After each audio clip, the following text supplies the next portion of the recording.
Hi guys, it's Arielle. Welcome back to my YouTube channel. I hope you're all doing well. In today's video, I want to cook breakfast with you, which might seem strange as a video, but if you remember 2 years ago, I went on a very transformational journey. I lost a lot of weight and I changed a lot of my eating habits for the better. And I think one of the most pivotal aspects of my weight loss journey was breakfast, changing what I ate for breakfast, not just changing, but making sure that I had breakfast ready to go every morning. I think if you don't meal prep breakfast and you have a busy lifestyle, you're up, you're going to work early in the morning, it's easy to fall into a routine of either not eating a healthy breakfast, not eating a breakfast at all, and resorting to things like cereal and toast that might be higher in sugar, lower in protein, lower in fiber. And for me, the problem was because I wasn't eating a filling enough breakfast, I was snacking all the way through the morning until lunch. And to link that back to my weight loss journey, it was just a lot of calories that I was consuming, a lot of foods that weren't necessarily healthy or good for me during that morning period because I wasn't eating food that filled me or fueled me. So the breakfast that I'm going to show you today is comprised, I guess you could say, of two recipes. I have the oat bake recipe that really has been my main breakfast for the past 2 years. I have three different versions of this recipe. I will make a couple other videos to show you all of them, but this is the one that we are currently addicted to. And with the oat bake, I will also pair that with a chia seed pudding for fiber. And on both the chia seed pudding and the oat bake, I put like a little Greek yogurt, maple syrup, and vanilla mix. And the Greek yogurt is very filling, high in protein. I buy natural Greek yogurt, so there aren't any other added sugars other than the maple syrup that I add. But yeah, that's basically what we're gonna be cooking today. I hope to show you other recipes that really help me get through my weight loss journey, not just because they were essential in losing weight, but also because they really got me back on track to eating healthier and just having a healthier lifestyle in general. Eating foods, like I said, that fueled me, as opposed to foods that were really high in sugar and calories and stuff. So for the oat bake that we're gonna make, we need 4 ripe and mushed up bananas, 4 cups of oats, 2 medium large-ish carrots that are peeled and grated, half a cup of flour, half a cup of chopped up walnuts, or really any nut you like. Pecans would also work well. 3 cups of milk. You could use regular milk, almond milk, or oat milk. I switch between almond and oat. I kind of prefer the oat milk texture in this recipe. For other recipes, I'll usually use almond milk, but for this one, I do prefer oat. You'll need baking powder, baking soda, baking powder, I think. I don't use baking powder in France. I use this. It's called levure chimique. So you'll either need one of these packs if you're in France, or you'll need 2 teaspoons of baking powder. You'll need a teaspoon of cinnamon, 2 tablespoons of maple syrup, and I think that's it. We can get started. You'll see the process is very easy. That's what I want to say about these breakfasts and breakfast in general for me. I like to bake things in large quantities that I can freeze even to help me get through an entire week for breakfast. I don't like having to wake up every morning and think like, what am I baking? What's going in the oven? I need to get up an hour early to put this in the oven for 40 minutes. Like, no. This recipe makes you 12 portions of the breakfast. Jean and I are 2, so that gets us through an entire week. Once it comes out of the oven and it cools, we cut it into our 12 portions and we wrap half, put it in the fridge for the first 3 days, and then we wrap the other half and put it in the freezer for the last 3 days of the week. Anyways, I'm getting ahead of myself. Let's make the recipe. So into a bowl, you are literally just gonna combine all of the ingredients that I just mentioned.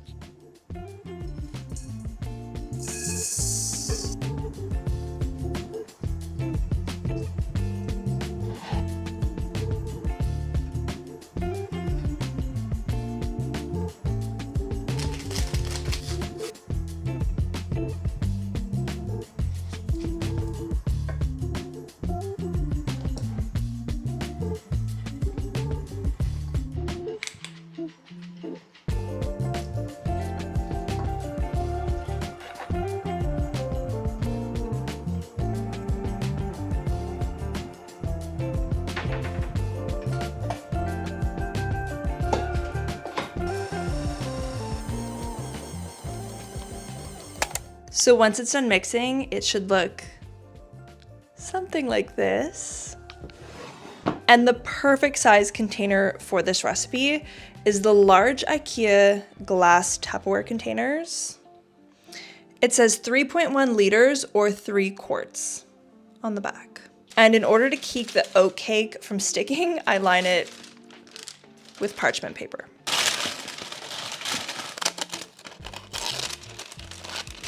I like to trim the edges of the parchment paper because I have this irrational fear that it's going to touch the top of the oven and light on fire.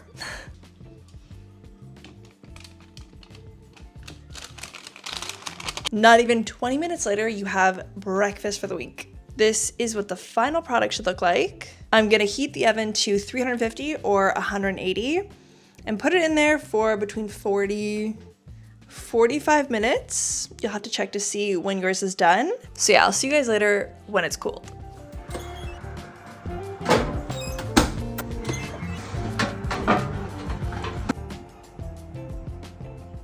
All right, moving on to part 2 of my breakfast meal prep, which is the cherry chia seed pudding. To make this recipe, you need 2 cups of fresh or frozen cherries. I would say about 450 to 500 grams.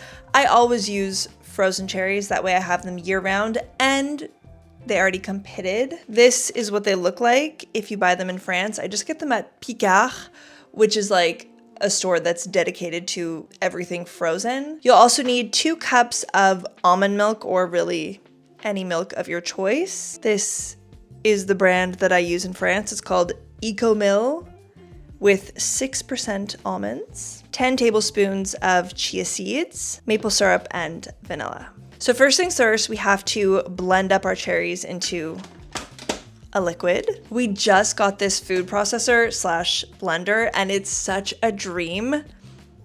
The amount of recipes we can do has just multiplied by a million.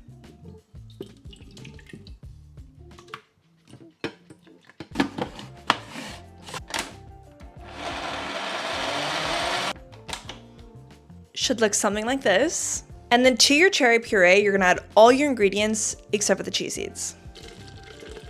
2 tablespoons of maple syrup,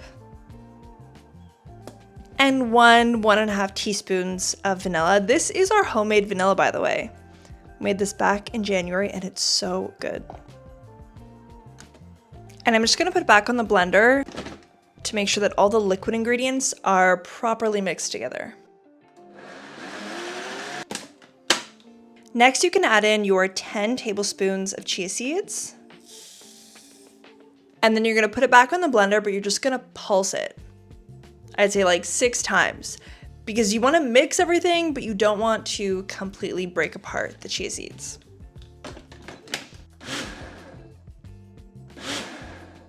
I'm gonna let it sit for 4 or 5 minutes, and then I'm gonna repulse it again 6 times.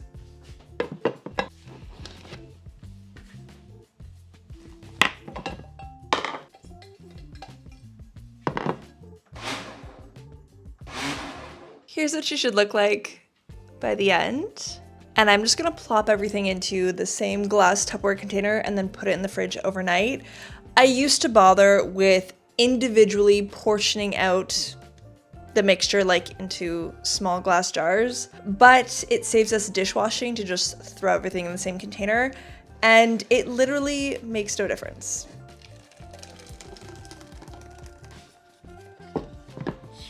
Voila, not even 10 minutes and you're done. I'm gonna throw this in the fridge and then I'll check back in tomorrow to show you the final result. Good morning. I just got back from the gym. I'm very hungry. So last night when the oat bake came out of the oven, I just set it on the counter to cool, and then I put it in the fridge overnight, and now we have to cut it. Here's what she should look like. And I'm just gonna cut it into 12 even pieces.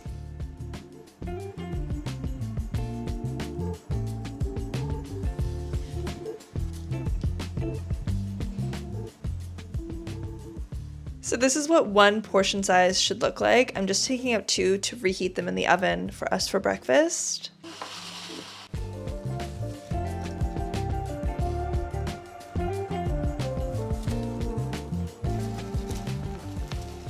And these 6 will go straight to the freezer. We'll defrost them, put them in the fridge like closer to the end of the week. While I wait for the oat bake to heat up, I am going to whip together a little Greek yogurt mixture that I really like to eat with the chia seeds and the oat bake, because while I love Greek yogurt, I don't love just plain Greek yogurt. I do feel like it needs just a tiny bit of sugar. And not just sugar, actually. I feel like with this mixture, which is Greek yogurt, maple syrup, and vanilla, it ends up tasting like a cream cheese icing, but without icing sugar. I don't know how to describe it. I think it's the vanilla that gives it kind of a fun, delicious flavor. But basically, I'm going to start with about 500 grams of Greek yogurt. I use 10% fat Greek yogurt. The fattier, the better. No, I just really don't like the texture of light Greek yogurt. And then in the Greek yogurt, I just kind of play it by ear and taste it as I go. But I'll probably put about 2 tablespoons of maple syrup and maybe 1.5 of our homemade vanilla.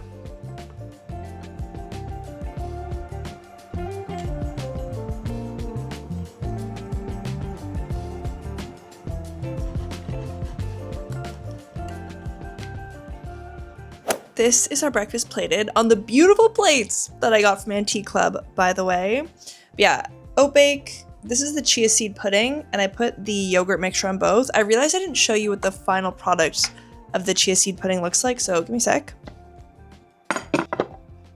It doesn't look the most appetizing, I'll be honest, but it is delicious. Tastes like cherries and almond milk. Also, since it's boiling today, I made nice coffee. But yeah, this is pretty much the breakfast that got me through my weight loss journey. The protein from the Greek yogurt is very filling. The oats are filling. Bananas are filling. Yeah. It's crazy because we literally eat this breakfast probably, every day, probably for the past year. Anyways, that is all for today's video. I hope you guys enjoyed this recipe. Let me know if you want more, and I'll see you in the next video.